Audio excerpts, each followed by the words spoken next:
চলতি রমজান মাসেই চালু হচ্ছে প্রধানমন্ত্রী তারেক রহমানের প্রতিশ্রুত সেই ফ্যামিলি কার্ড। ঈদের আগেই পাইলট প্রকল্প হিসেবে অনেক পরিবারই পাবে এই কার্ড। তবে কবে থেকে এবং কিভাবে প্রদান করা হবে এই কার্ড জানাচ্ছেন এসআই রাজ।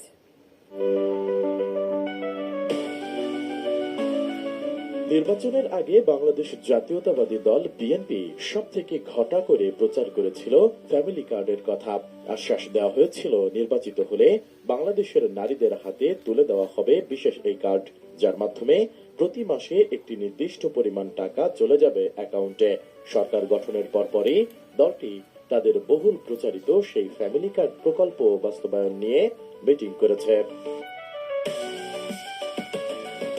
বৃহস্পতিবার সচিবালয়ে আন্তঃমন্ত্রণালয় মিটিং করে এ বিষয়ে দ্রুত কাজ শুরু করা এবং প্রকল্পের রোডম্যাপ নিয়ে আলোচনা হয়। সেখানে সিদ্ধান্ত হয় পবিত্র ঈদ উল ফিতরের আগে অর্থাৎ এই রমজান মাসেই পাইলট প্রকল্প হিসেবে ফ্যামিলি কার্ড চালু হচ্ছে। বৈঠক শেষে এ বিষয়ে পরিবেশ, বন ও জলবায়ু পরিবর্তন মন্ত্রী আব্দুল আওয়াল মিন্টু সাংবাদিকদের এ তথ্য নিশ্চিত করেন। মন্ত্রী বলেন, নির্বাচনী ইশতেহারে ফ্যামিলি কার্ডের বিষয়টি বিস্তারিত উল্লেখ আছে। এটি কিভাবে কার্যকর করা হবে তা নিয়ে আজ আলোচনা হয়েছে। ফ্যামিলি কার্ড দেওয়া হবে এই বিষয়টি আজ সিদ্ধান্ত হয়েছে। কত পরিবারকে এই কার্ড দেওয়া হবে জানতে চাইলে তিনি বলেন, এটি মূলত সার্বজনীন, এতে কোনো বিধিনিষেধ থাকবে না।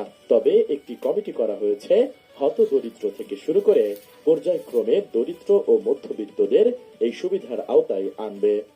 নির্বাচনী ম্যানিফেস্টোতে ফ্যামিলি কার্ডের ইস্যু বিস্তারিত উল্লেখ আছে, সেটা কার্যকর কিভাবে করবে সেটা নিয়ে আলোচনা হয়েছে। ফ্যামিলি কার্ড দেওয়া হবে।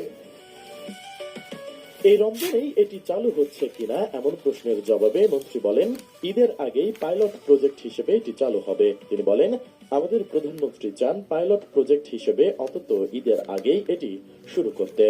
এটা কিন্তু ইউনিভার্সাল, এটা কোনো রেস্ট্রিকশন থাকবে না। তবে এটা একটা কমিটি করা হয়েছে, হয়তো শুরু করবে হত দরিদ্র থেকে আরম্ভ করে তারপরে দরিদ্র, তারপরে মধ্যবিত্ত, এইভাবে যাবে। এদিকে 5 কোটি পরিবারকে ফ্যামিলি কার্ড দেওয়ার সিদ্ধান্ত নেওয়া হয়েছে। সকালে সচিবালয়ে প্রধানমন্ত্রী তারেক রহমানের নেতৃত্বে অনুষ্ঠিত আন্তঃমন্ত্রণালয় বৈঠকের পর তথ্যমন্ত্রী জহির উদ্দিন স্বপন সাংবাদিকদের জানান, সরকার ধাপে ধাপে ফ্যামিলি কার্ড বিতরণ করবে, যেখানে হতদরিদ্র পরিবার এবং নারীদের অগ্রাধিকার দেওয়া হবে। মন্ত্রী আরো বলেন, কোন প্রতিষ্ঠান থেকে কাউকে চাকরিচ্যুত করতে হলে তা অবশ্যই নিয়ম অনুসারে করতে হবে। কাউকে মব বা অন্য অযৌক্তিক প্রক্রিয়ায় চাকরিচ্যুত করা যাবে না।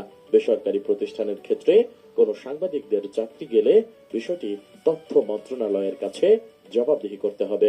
ব্যক্তিগত যে মিডিয়া হাউসে সমস্যা হয়েছে, সম্ভবত এখন টিভিতে, এটাও কেবল শুনেছি।